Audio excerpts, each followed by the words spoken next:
Everybody, stop what you're doing. Yes, sir. Yes, sir. And listen to The AlphaMale. Woo-wee. It's No, it's not Monday. It's Tuesday.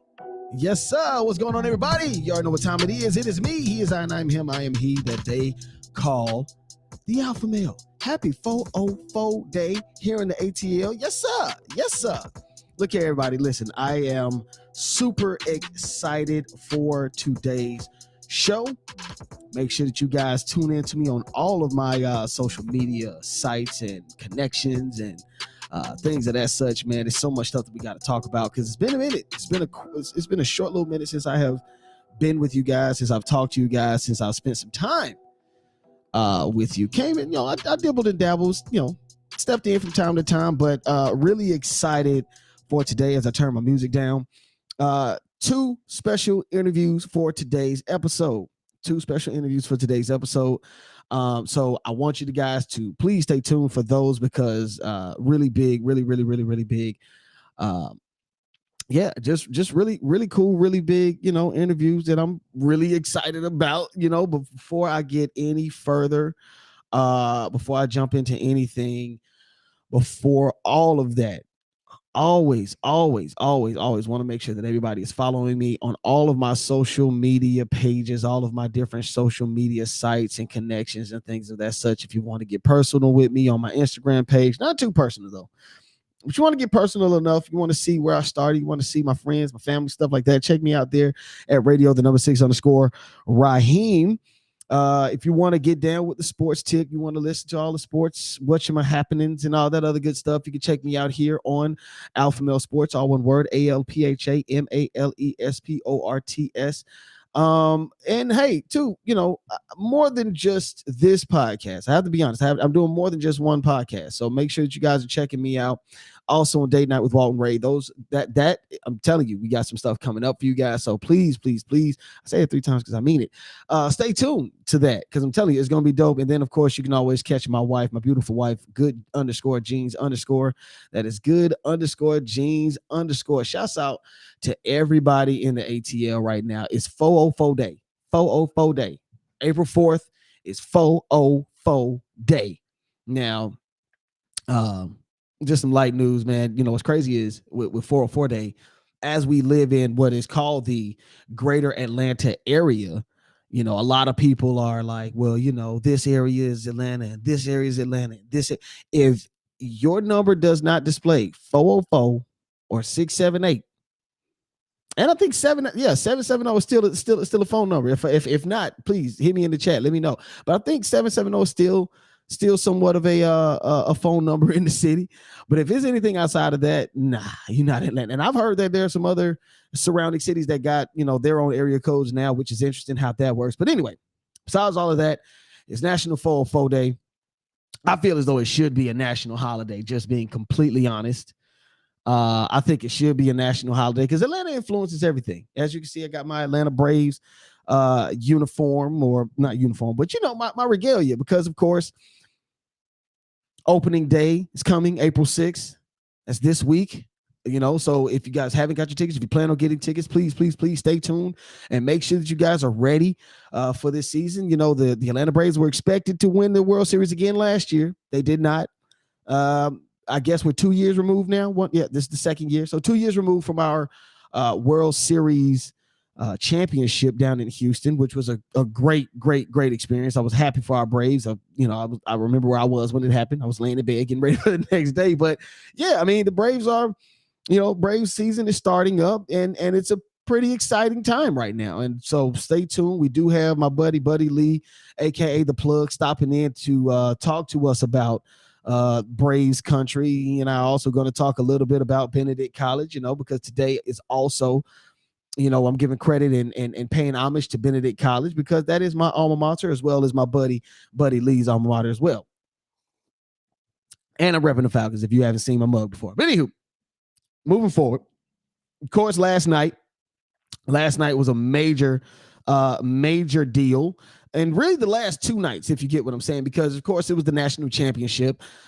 the NCAA national championships, and it really marks a sad time. Though 4 days today, when April is starting and spring is on its way, and everybody's moving to a new period in time of the year. Man, it's unfortunate because we're ending free. No, we're not ending free agency. We're ending. We're ending March Madness. That's what it is. Not free agency, but March Madness. March Madness is over, y'all. It is completely over. Major shout out and a major congratulations is in major order for the LSU Lady Tigers and the UConn Huskies. The men UConn Huskies, man. Major congratulations to them, as they are now your national champions. And a lot has been made in the last couple of days as far as these two games have been concerned.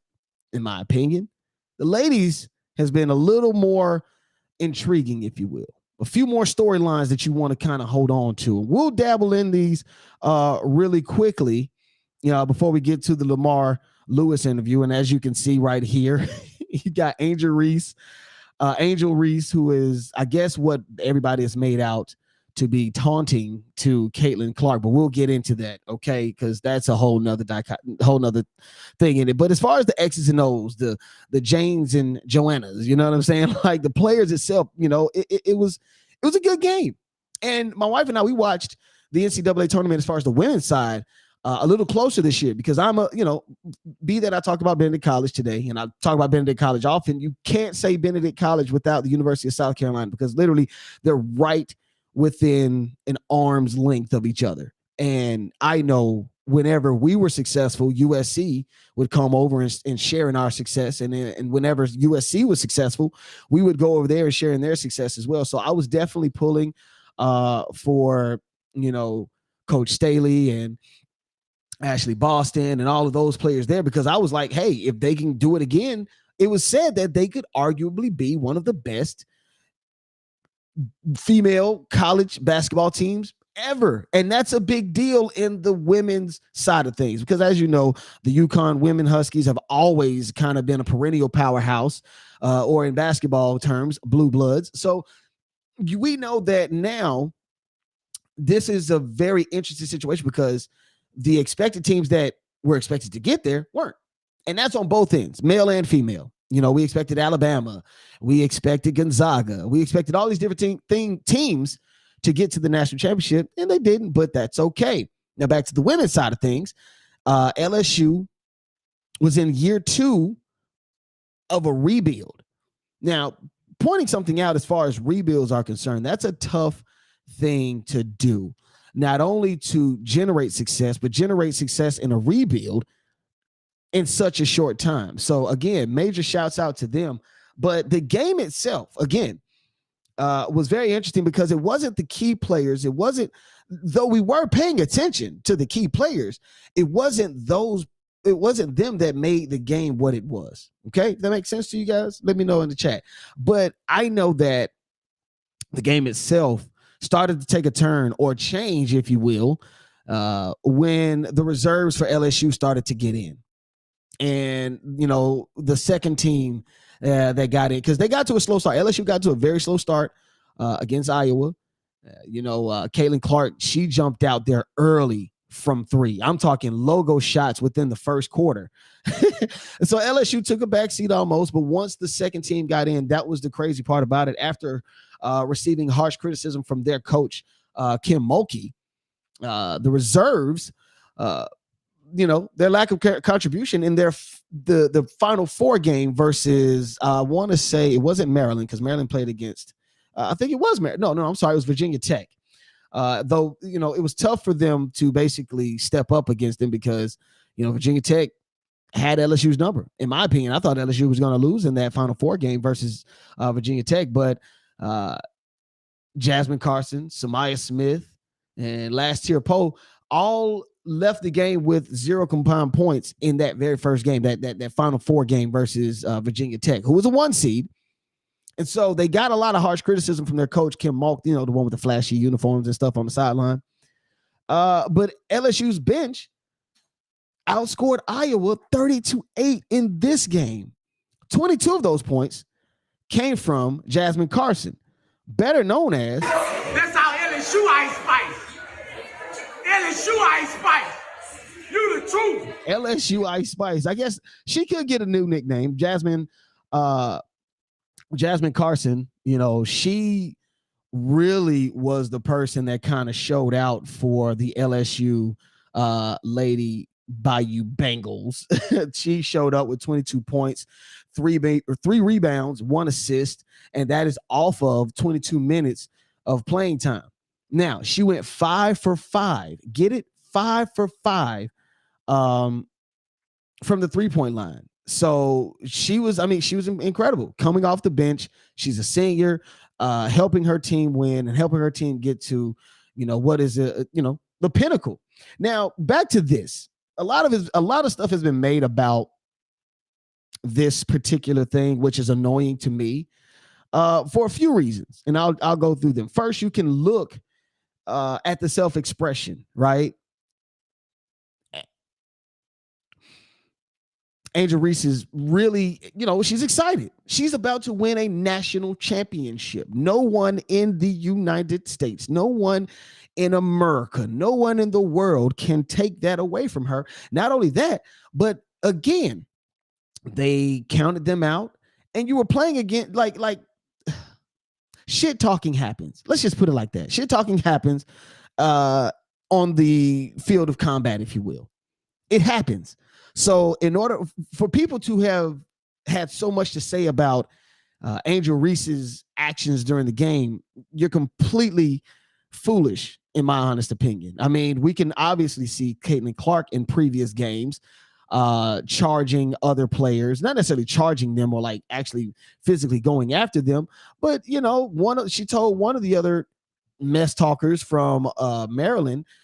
She told the girl, she was like, shut up. No, actually it was from another school, but she was like, you're down 15 points. Shut up. I think versus not Alabama, but South Carolina, one of the girls was about to shoot a 3-pointer and she just waved her off. Like there have been many other signs of air quote disrespect from other players outside of just Angel Reese, but somehow we pay attention to that. There's a second way that you can look at it. The racial undertones as well as the sexist undertones or double standards that we look at here, right? You can look at that double standard and they come into play. Men are just being competitors. When men do the exact same thing, men are just being competitors, and they're just they're gritty and they you know what I mean. They're willing themselves and their team to winning. But with women, women should be more ladylike. Or my personal favorite, she should be in better control of her emotions.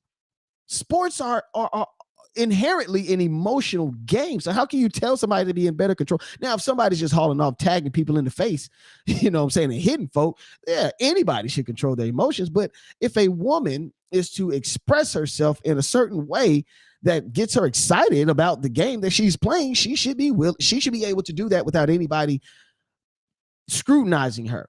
And then I think the third thing, really, I believe women should feel empowered to be a little more invasive, a little more aggressive, a little more in your face. I think the more they are that way, I think the game transitions and the game elevates as far as the women game is concerned. So that's just how I feel about that whole issue with the women's game, because I think that a great situation was ruined by the media. And I'm sorry, but that's real. I don't care what you say about that. I'm a pointing my finger too. No one said anything about Aaron Donald doing it. Remember when Aaron Donald and the Rams won the Super Bowl? No one said anything to him. No one had anything to say about him. So that's where I am with that. No one says anything to Joe Burrow when he lights up a stogie. You know what I'm saying? No one says anything about we're smoking on X team's pack tonight. Like no one says it when the men do it, but if the women do it, they need to be more ladylike. It's just foolish. It's asinine. We got to do away with it. Even down to the racial undertones. I'm sorry. If you look at Caitlin Clark's actions and you look at Angel Reese's actions and you find a difference in the two, something wrong with you. I'm just putting it out there. It's just something wrong with you. AlphaMale Sports, where sports and entertainment collide. Now, down to the men's, of course, there was a men's game as well. I don't know. It just felt like the women's, just the drama between them two and all of that just sucked away from the men's because it was an awesome game. Unfortunately, we were hoping for what I thought would have been an upset. I was hoping for the Aztecs of San Diego State to win it. Quick note, and I'm sure not too many of you know this. Tony Gwynn, Hall of Fame baseball player, used to play for the San Diego Padres. He holds the record for assists, all-time assists at San Diego State University. Who knew? That's just a little tidbit, but anyway, super dope, man. This year's national championship for the UConn Huskies actually makes it 5 in the last 25 years, which makes UConn the most winningest basketball team in NCAA history, I guess, in the last 25 years. Let's just say not in history, but they've been to more Final Fours. They've won more Final Fours. They've won more national championships than most teams in the NCAA. So major shouts out to UConn for doing that again, quietly, in my humblest opinion, quietly willing themselves to a national championship. No one expected them to win. A lot of the number 1 seeds were just pushed out of the way. So much so that this year's Final Four had 3 teams in their very first Final Four: San Diego State, University of Miami, and FAU. So I find this to be very beneficial, not only for UConn, because UConn is back. Last championship they had was when Kemba Walker was playing. They're back. And it'll be interesting to see how this team can follow up. Can they follow that up? Are they able to double that up in the times of NILs and one and dones in the basketball realm? It would be greatly interesting to see how, or if UConn can follow that up and come back, and do what they can, man. The score ended up with a 76-59 victory. UConn won. Also, too, really, if you never paid attention to the NCAA tournament, or UConn for that matter, they beat every team that they have played by double digits. I want to point this out again. They dominated the entire field. They dominated, beating Iona in the round of 64, 87-63. Beating St. Mary's College 70-55. Arkansas 88-65. Gonzaga 82-54. Miami 72-59. San Diego State 76-59. I mean, defense on point. Defense is on point. Major shouts out to those guys, and really excited to see what happens next. So, like I said, ladies and gentlemen, today it is Benedict College Day, as well as 404 Day here on AlphaMale Sports. As you can see, my alma mater here. Really excited because, of course, later on in today's show, we got Coach Chennis Berry on with us, and we're going to talk about everything. We're going to talk about the championship. We're going to talk about how the notoriety and a lot of the attention that Benedict has been receiving in the last year, how they're dealing with it. The spring game is coming up this weekend in Columbia, South Carolina. I'm, again, very excited to have been able to have the opportunity to talk to Coach Berry. But before we get to Coach Berry, we got to talk to my buddy, Buddy Lee, who is, again, a Benedict College alum. He played baseball with the Benedict College Tigers, a starting pitcher at that. And he's also an SIAC champion at that as well. So I'm really excited, man, for you guys to check him out and take a listen to our interview. We talk about the Atlanta Braves. We talk about the Atlanta Braves opening day this week. And we really got into it, man, because this is going to be a very interesting year, an interesting season for the Atlanta Braves. But don't mind me, guys. Just you guys listen to him. We don't have time for childish games. Y'all boys gonna play Madden? Okay, except for that one. Keep it locked with the AlphaMale.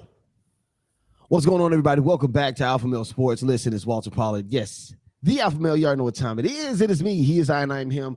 I'm here to be called the AlphaMale. As you can see, I got my, it's baseball season. And as you can see, I got my buddy, my partner, Buddy Lee in the building. Buddy Lee is in the building. And if you guys do not remember Buddy Lee, let me give you guys just a little preference, okay? So for those who have followed AlphaMale Sports all these years, if you don't remember, This guy's the plug. Okay. So he's plugging us into some really key information. Make sure y'all tune in because the baseball season has started. The baseball season is literally underway. Opening day for the Atlanta Braves is coming up this week. And I had to get my man's on. What's going on, brother? What's going on, brother? Buddy Lee, what's happening with you? What's going on, man? Excited to be in the building. Like you said, we got history, man. We've been doing this for a while, so happy to jump back on with you, talk some baseball. For sure. Now, before we go any further, there was a specific reason why I had you on today. And that is because, of course, you and I, we share the same alma mater. We both attended Benedict College. And what a year, what a run did they have? They had a run last year, didn't they? The baseball team? I mean, the school in general, football team won the championship last year. Basketball team, SIAC championship attendees. They didn't win, but they were there. And I'm sure you have some information even from the baseball team as far as like how far they've gone this year. Benedict is on the map, bro. Like, and I was telling somebody, and you guys will see it later on in the show today. It's like as alumni, we never got to see it. How do you feel about the attention? Because actually, I saw you at a game last year, homecoming. So like, how do you feel about the attention that Benedict has been receiving as of lately? I love it, man. Like you said, the football team won the basically HBCU national kind of national title. D2 national title. Yeah, they did. Yep. My good buddy of mine, his brother's the head coach. So shout out to Coach Chennis Berry. But I love it, man. Like you said, every other week I'm seeing us in the news for something positive. I believe they started a gaming major that you can get. So again, moving with the time, staying relevant, leading to good athletes going there. So I'm all for it, man. Go BC. It'd be crazy of us not to look and be like, man, if we had that when we was in school, you know, if we had that in school, it'd be a little bit better. But it's okay though, because again, the attention that Benedict has been receiving is amazing. And I'm sorry, I have to find it. I'm going to find it in myself to be, because Benedict's like 3 hours away from Atlanta. Like we're in Atlanta, so it's close, like 2.5, 3 hours away.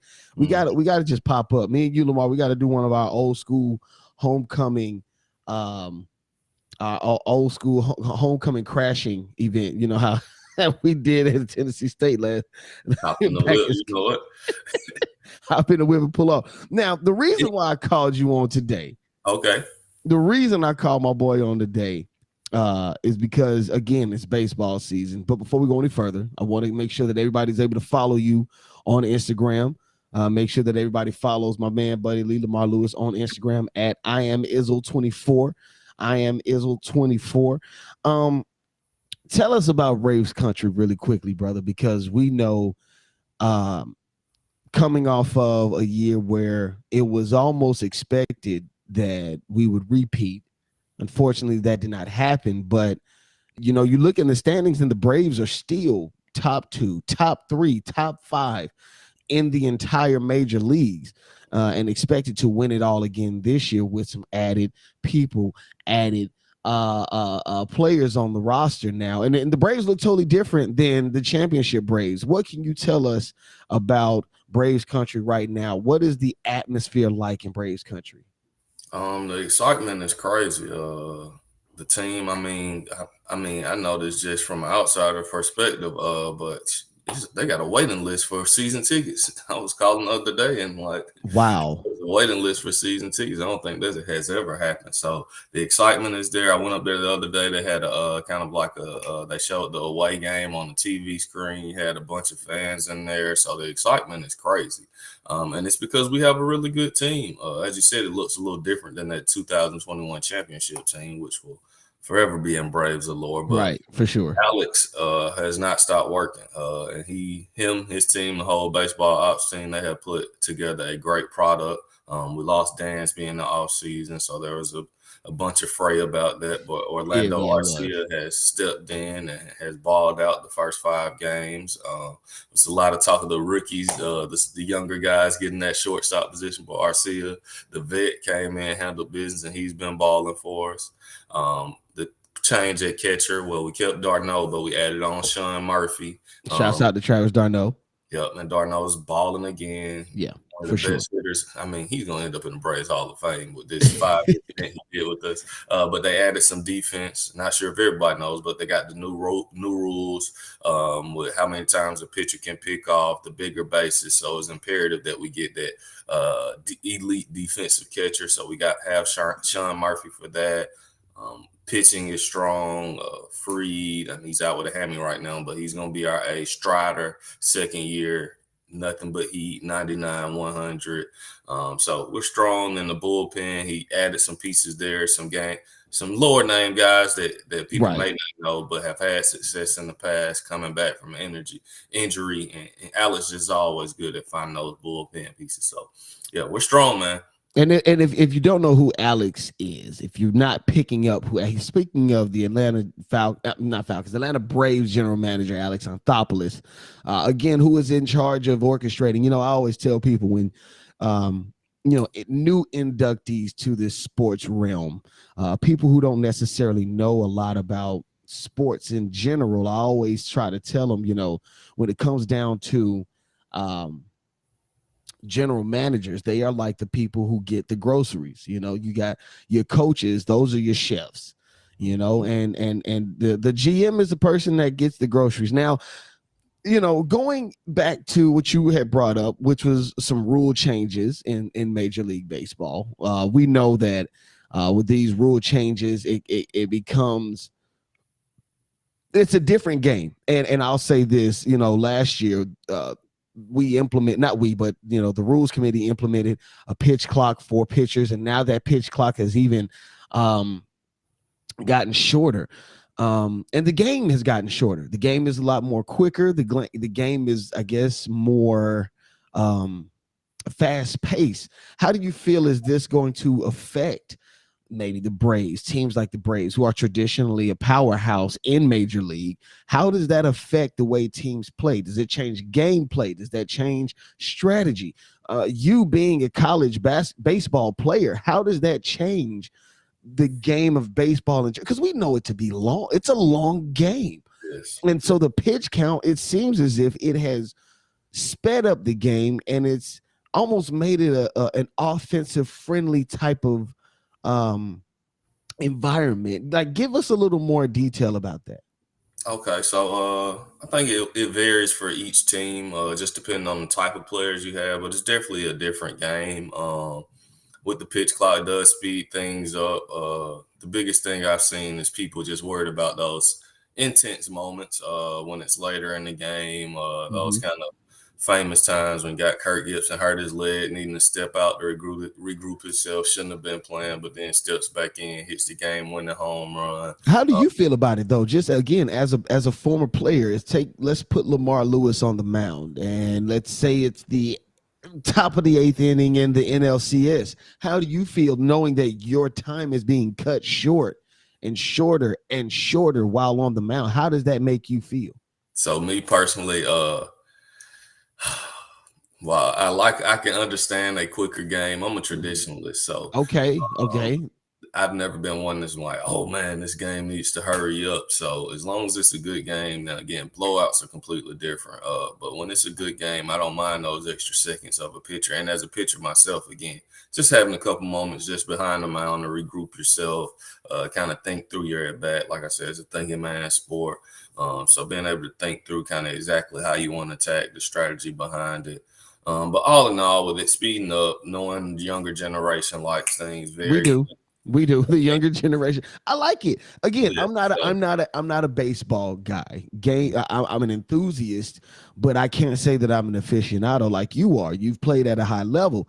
And so when we bring in the rules that have I guess changed, within Major League, like the pitch clock, pickoffs, bigger bases, position players pitching. It's interesting just seeing how, with all of sports, just all of sports, we know that everybody is competing for the eyes of the viewer. Everybody is competing to get the eyes on the television. And with women's sports and women's basketball on the rise, it seems as if baseball could potentially fall behind, if you will. But now, again, we know this is in efforts to stay competitive as far as viewership and television viewers and things of that such. But moving on.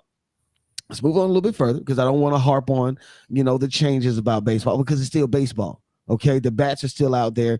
And speaking of a big bat, I mean, a really big bat, one that you and I have been fortunate enough to grow up watching, Andrew Jones, who is expected later this year to be, I guess his jersey will be retired for the Atlanta Braves.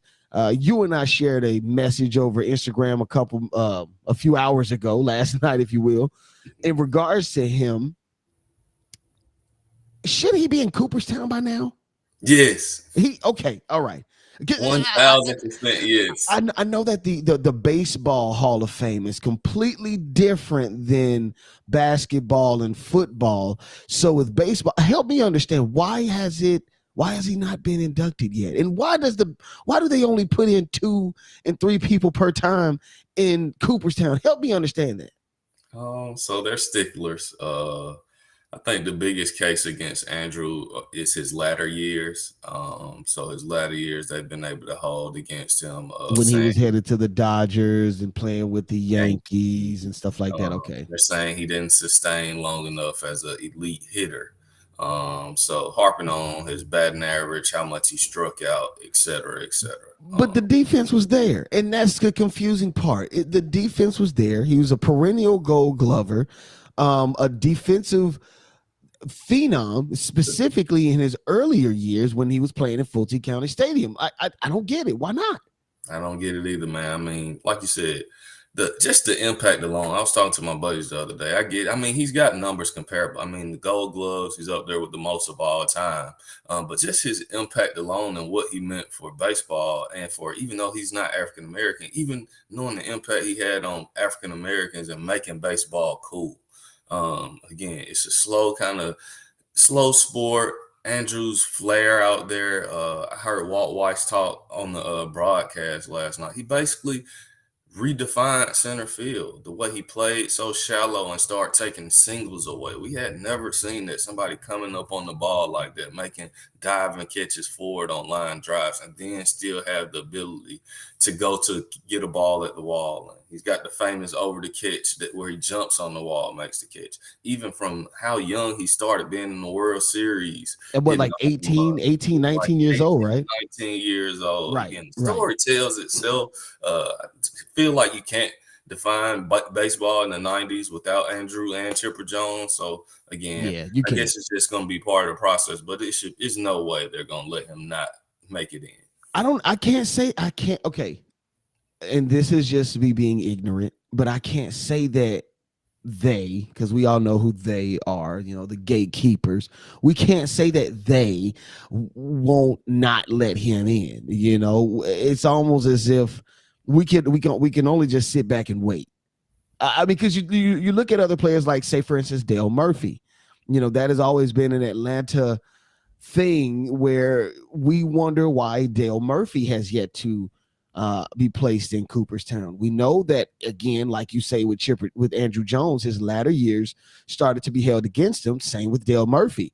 He had 1 or 2 specific years where he, knocked the lights out of the ball, had a great, showing, and he was a perennial all-star, but just not enough to put him into Cooperstown. But nonetheless, I think Andrew Jones, putting him up again, man, a great player, somebody that you and I have both, grew up watching. And you're right, in the African-American community here in Atlanta specifically, he made it cool. We know about Primetime playing for the Braves. We also know that Primetime was a Falcon. Okay, it was Andrew Jones that made it cool. You dig? So that's Now, before I let you go, brother, we know that it is about 2 or 3, maybe 4 games left in the NBA season. You are not only a LeBron fan, you are a devout Kobe fan, and you are a devout Laker. I've yet to understand why. I do not agree with majority of the stuff you say in regards to the Lakers. They're number 7. About a half game separates them from the play-in tournament and being at the number 6 position where Golden State currently holds, with Andrew Wiggins returning. 4 games left. How do you see the end of the season formulating? Because there's 4 other teams with almost the exact same record between number 10 and number 6.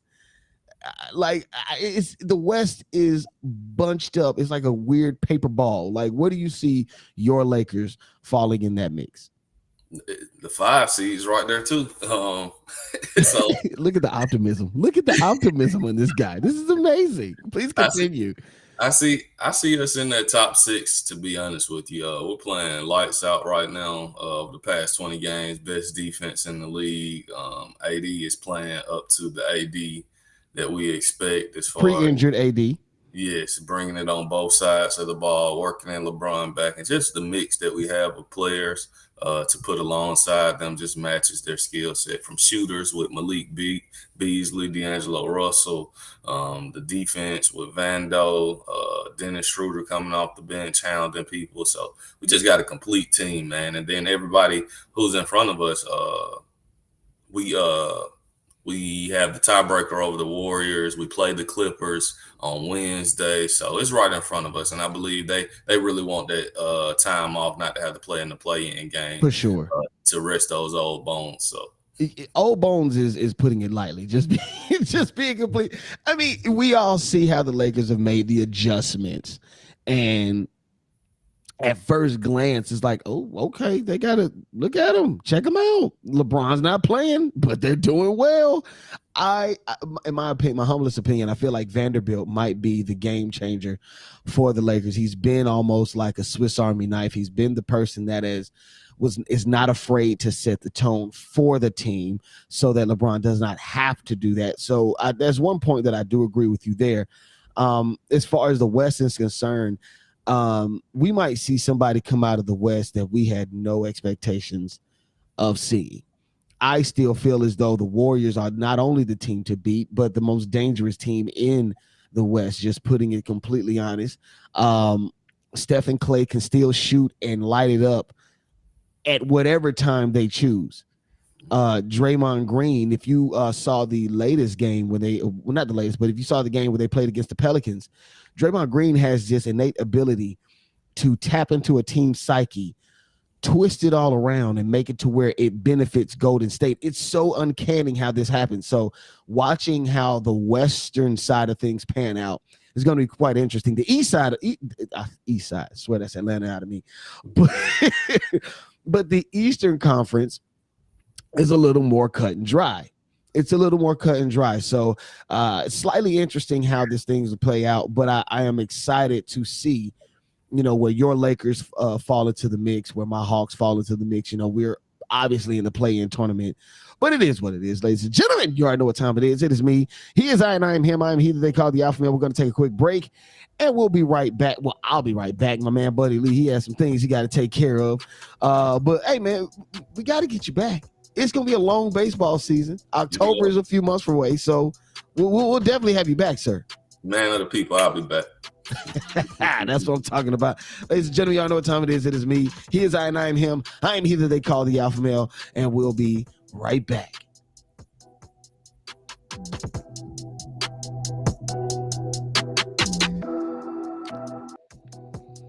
So we back.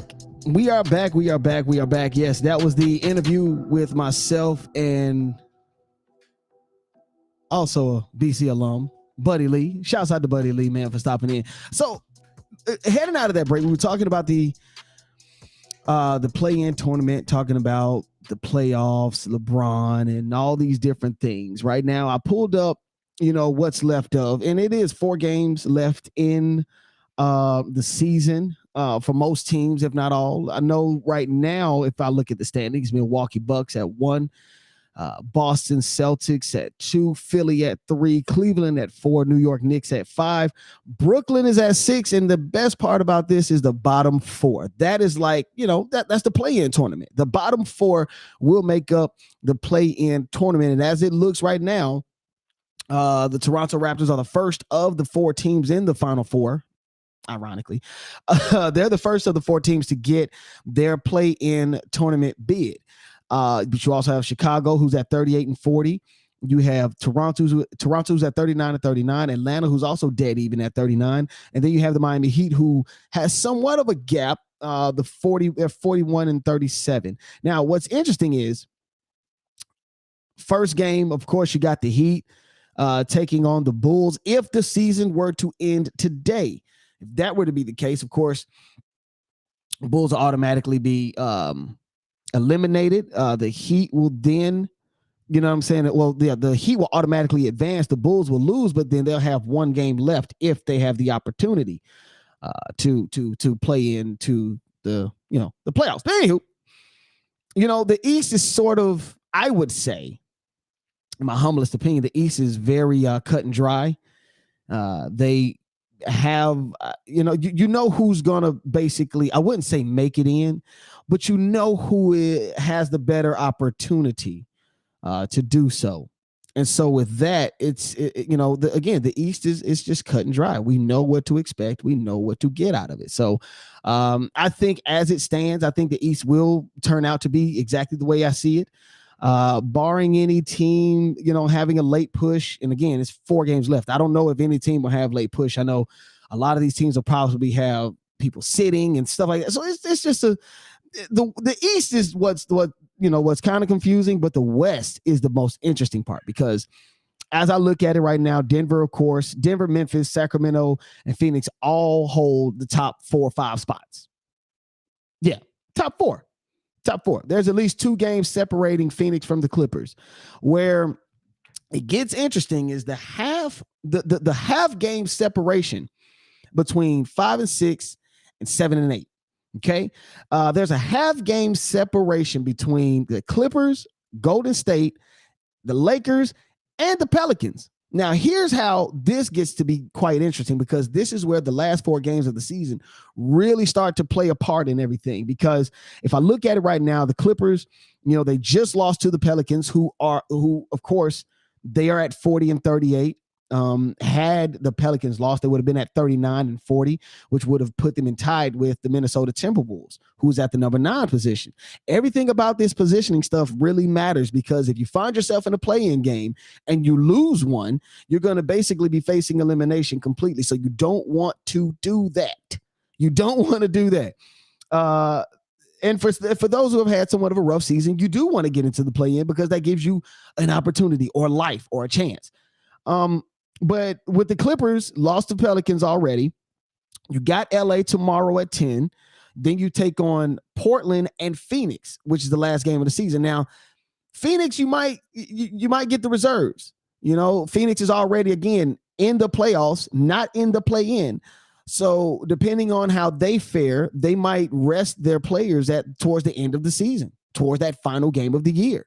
So I think we know what we're expecting, but it's the Lakers and the Clippers. It's really the battle for LA. Whoever wins LA, in my opinion, gets into the playoffs. Not just the play-in, but the playoffs. And you heard it here with Buddy Lee.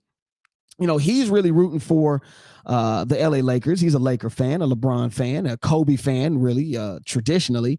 But LA, they take on the Jazz tonight. Tomorrow they take on the Clippers. Then they take on Phoenix, and then the Jazz again. If LA can get 2 wins, if they can garnish 2 wins, at least 2 wins that you're supposed to with the Jazz aren't in the playoffs. They're not looking at the playoffs. You want to win those games. Between the Clippers and Phoenix is a toss-up. It's very important that LA at least comes out 3-4 in these last few games. And to be honest, since the All-Star break, LA has really had one of the better records this year. Not this entire basketball season, but this specific calendar year, 2023. Now, when you bring up Golden State, right?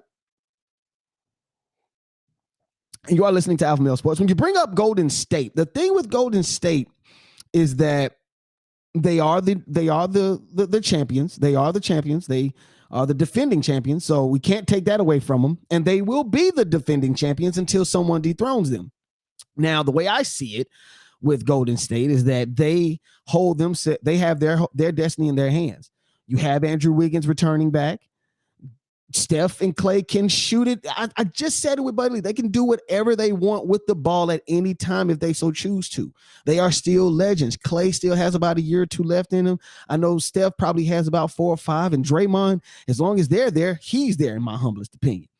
So I really feel as though it's going to come down to these 3 teams that's going to make the entire West. Where these 3 teams land is how the West is going to formulate. If LA can find themselves above the play-in tournament, I'm sorry, but I'd have to give complete credit not only to the Laker organization, the front office, LeBron, the coaching staff, but just the Lakers in general, because I'm not a Laker fan. I don't believe in the Lakers. I still think that they'll find a way to screw this up and not make the playoffs while in the play-in. But that's just how that goes. That's just how I see it. That's just how I see it. Ladies and gentlemen, you already know what time it is. You already know what time it is. It's the AlphaMale, people. It is the AlphaMale. And, of course, like I said, special interview today with Coach Chennis Berry, head coach of the Benedict College football Tigers. Super excited to get him in and get to talking with him simply because, you know, being a former athlete, if you pay attention to those pictures above me or behind me, I played at Benedict once before in my, early college years. And so it's really cool. It's sort of surreal, and I was telling Coach Chennis Berry how not only impressed, but just happy to see my school. I ran out of that tunnel to see my school on television, to see my school doing certain things like that. I was more than proud, more than happy. So without further ado, let me go ahead and push to it. This is AlphaMale Sports, and this is Coach Chennis Berry. And we're talking about everything Benedict. Everything Benedict. I'm able to talk to the D2 HBCU national champions, Benedict College, Coach Chennis Berry. How are you doing today, Coach? Man, I tell you what, man, I'm super excited to be on your show today, man. I'm doing amazing, man. It's a great day. To God be the glory, man. I'm just grateful to be here, man, with you guys today. And again, like I said, man, it's a great day to be a Tiger. So what's the update so far with spring right now? I know that spring has been going on, and you guys have started spring football, and I know that you guys are going to be concluding the spring season next Saturday. What can you tell us about spring practice so far? Well, the guys are chopping at a bit, man. I tell you what, man, our guys are flying around. They're bought in. They're locked in. We just completed practice number 11 on yesterday. So we're now going to have our second scrimmage, which will be practice number 12 on tomorrow, man. And guys are just bought in, man. You could just see the leadership in the program. Guys are just excited about where we are.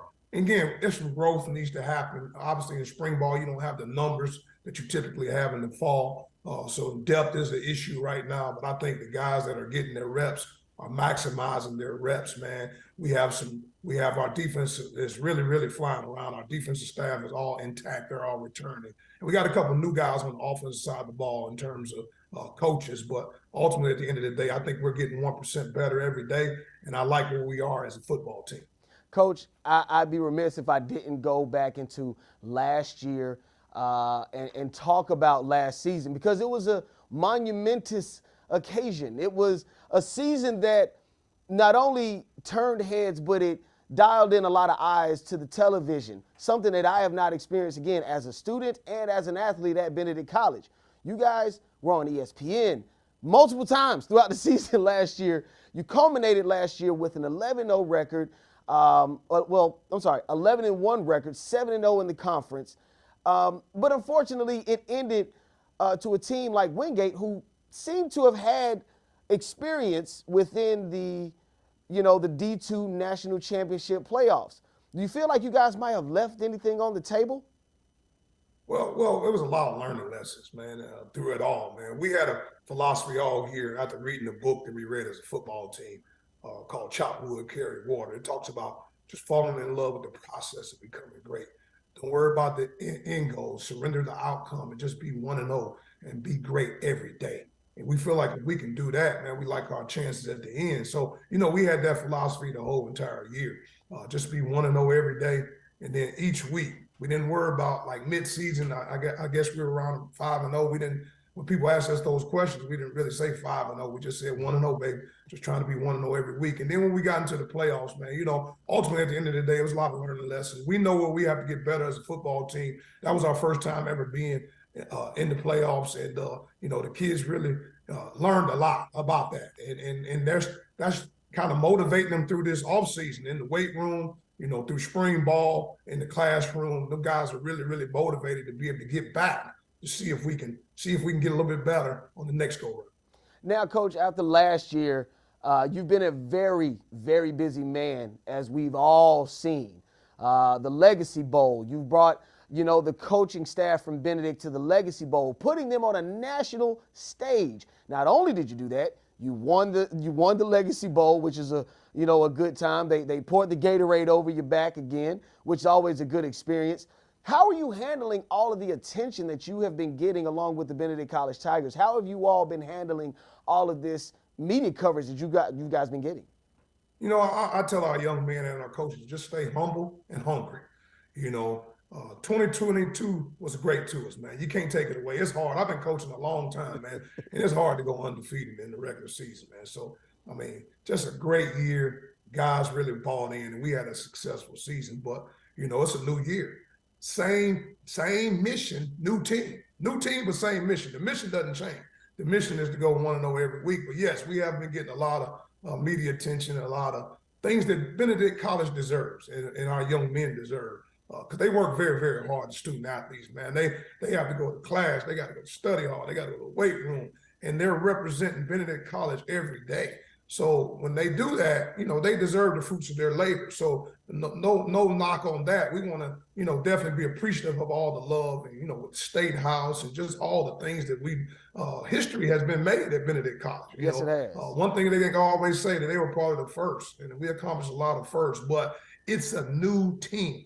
Same mission, new team, and I'm trying to get my football team locked in on 2023.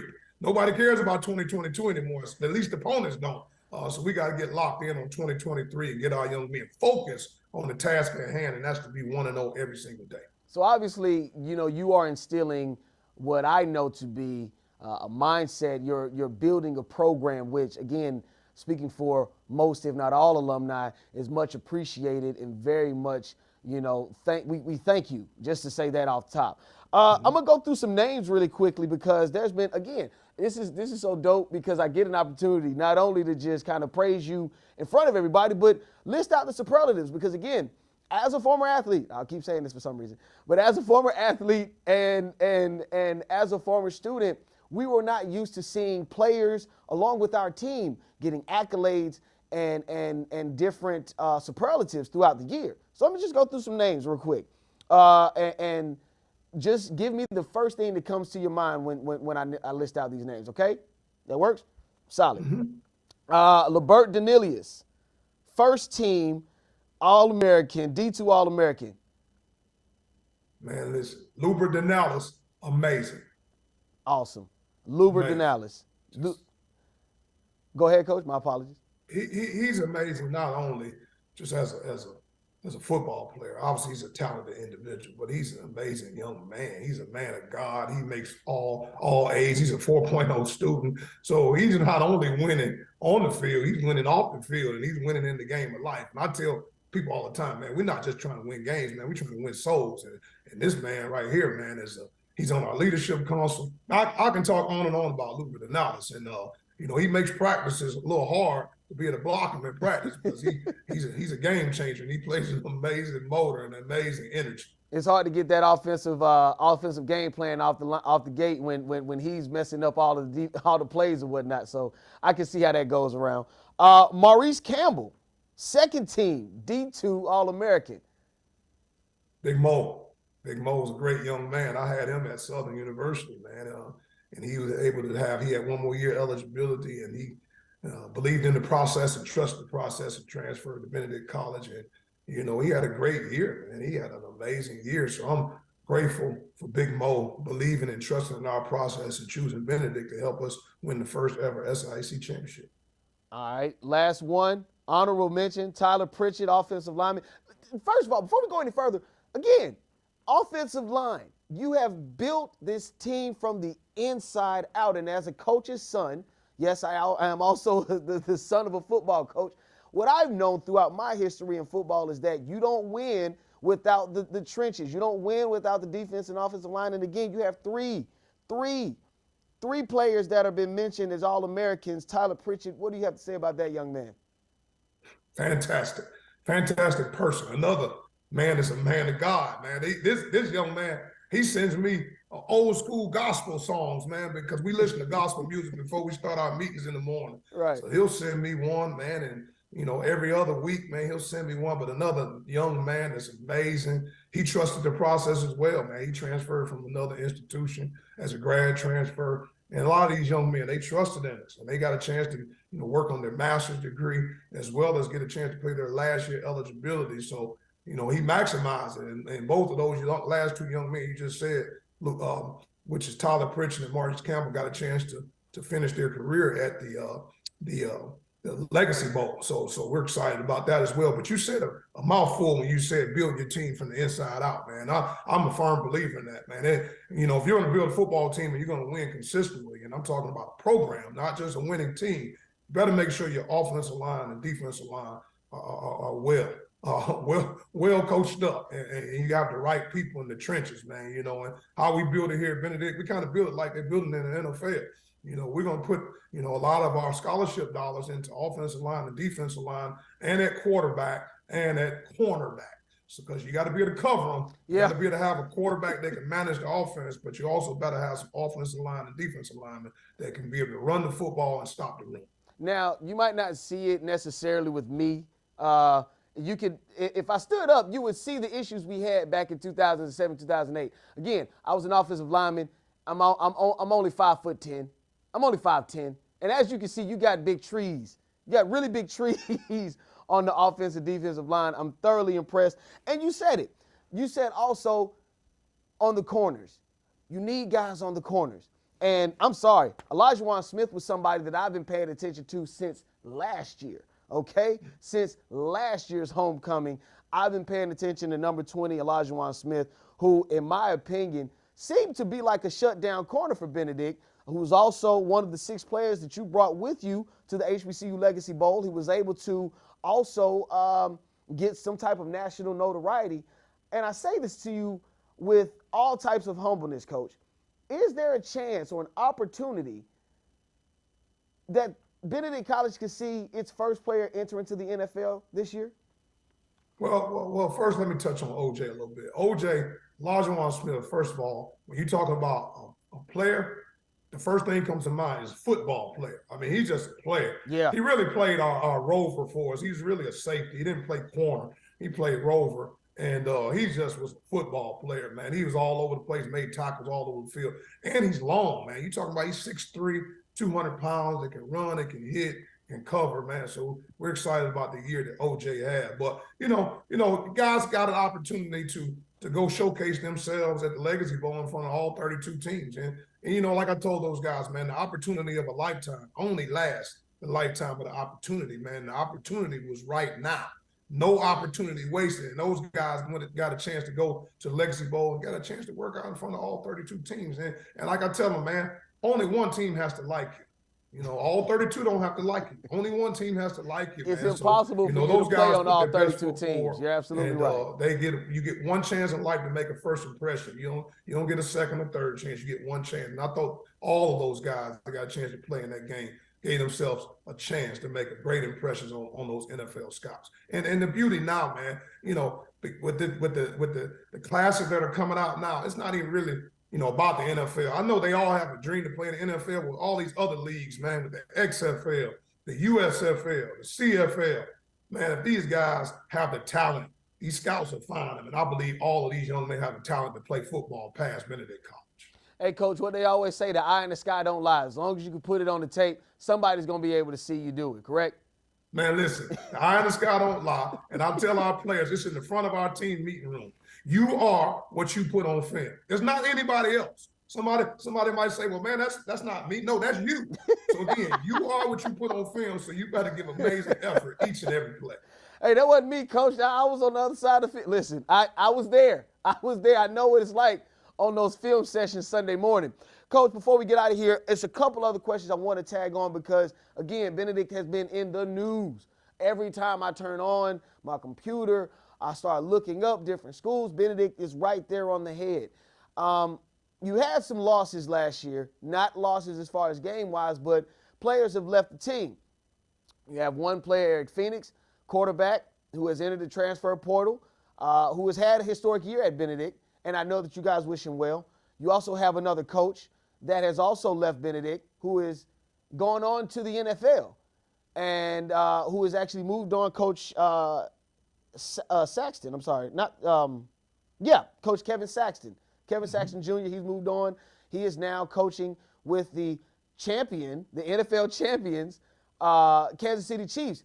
Coach, how are you adjusting to these new moves? I know that you said earlier in the interview that it's the same mission but a different team. How are you adjusting to these different moves from your former Benedict Tigers? Well, we'll first start off with Coach Saxton, man. Coach Saxton had an opportunity to go and do an internship last year. And he went to the Kansas City Chiefs as a minority, Bill Walsh minority internship program. And he obviously did a great job. And he made a lasting impression on that staff when he got a chance to go during their training camp last year.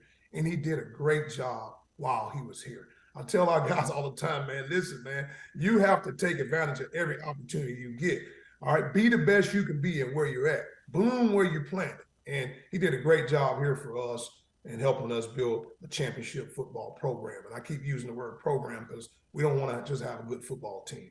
All right, teams just win every now and then, but programs win year in and year out. And Coach Saxton did an excellent job. And, when we got back from the Legacy Bowl, man, he ended up getting a call, and they had some movement amongst their staff. Obviously, Eric Bieniemy left, and then they ended up promoting some guys up. So that gave him an opportunity because he did a good job on his internship that they offered him a position as an offensive assistant at the Kansas City Chiefs. So I had a great talk with Andy Reid. He was awesome. He gave me a call. We talked for about 30 minutes, and he was very, very welcoming. So I'm grateful that he gave Coach Saxton an opportunity because it's tough coming from HBCU circuit, man, and to see a young man. I mean, Coach Saxton's young. Yeah, get an opportunity to go and move on, man. That's blessing for him and his family. So to God be the glory on that. And in terms of when, people leave your program, that's the choice. When they choose to go into the transfer portal, man, you do all you can to take care of young men and treat them right and give them opportunity. But sometimes they believe in betting on themselves. And our quarterback last year, he chose to bet on himself and put himself in the transfer portal. And good luck to him, man. Great young man. I love him. I think the world of him. But, he made a choice. So, as a program, we got to continue to move on. And we have a next man up philosophy. So, we end up signing a young man at the transfer portal as well. They end up coming in at the semester. And we've already got a commitment from another transfer quarterback.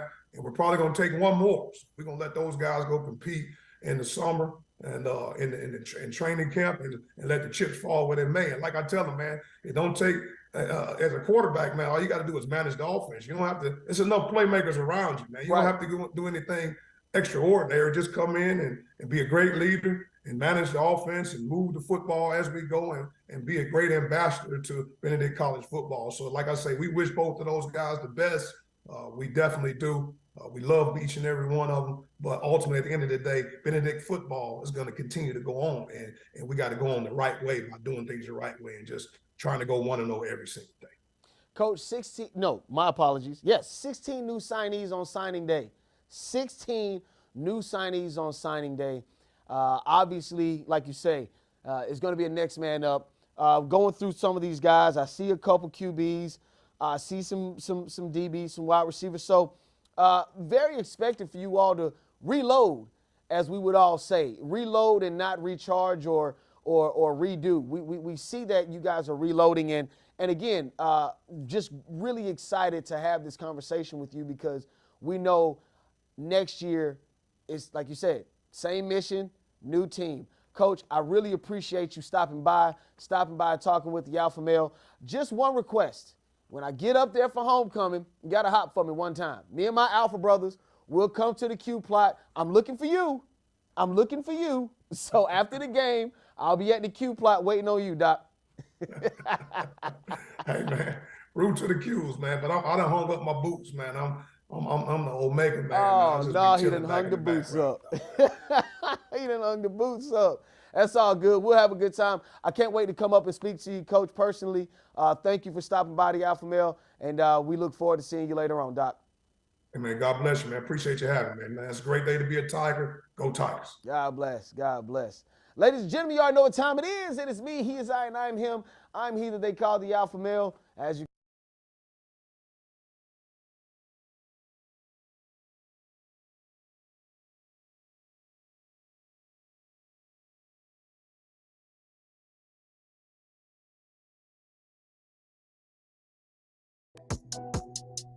Yes, sir. Yes, sir.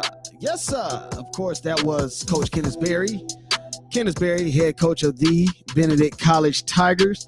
From the way it looks as if my time is up. I had a great time with everybody today, man. Thank you all for tuning in and listening in and checking me out. Make sure that you guys give a like, give a share, give a subscribe. Like, share, subscribe. This page here, you can check me out on Instagram. You can check me out on Facebook. You can check me out on Twitter. You can check me out on Twitch. You can check me out on YouTube. Just check me out. That's all I'm asking that you do. Just check me out. Pull up on me. Ladies and gentlemen, you already know what time it is. It is me. He is I, and I am him. I'm he that they call the AlphaMale, and I am signing out. The AlphaMale.